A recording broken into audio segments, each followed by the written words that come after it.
Good morning, committee members. I'm David Mastagni. Thank you for the opportunity to speak to you today on behalf of PORAC. I'd like to thank the Pro Tem for working with us on this bill.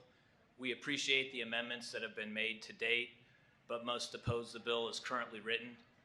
PORAC doesn't oppose the establishment of a local detention oversight entity with the authority to review in-custody deaths, investigations, issue reports, and recommendations for improvements.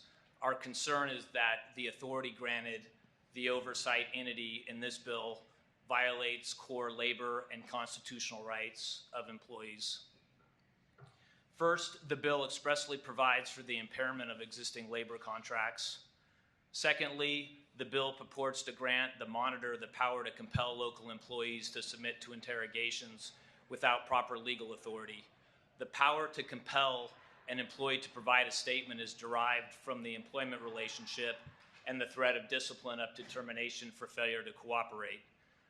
For example, Post, in its licensing statute, derives similar powers from the threat of license revocation for non-cooperation.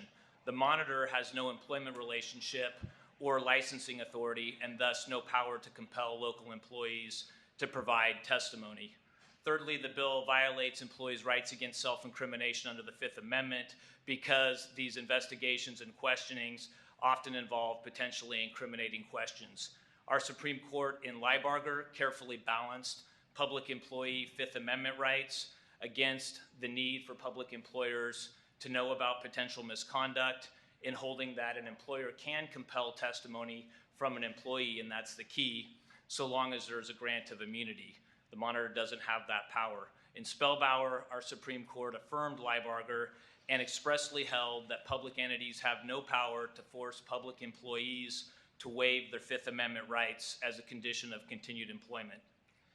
For example, in the post-licensing bill, it expressly provides for recognition and accommodation of the exercise of these constitutional rights.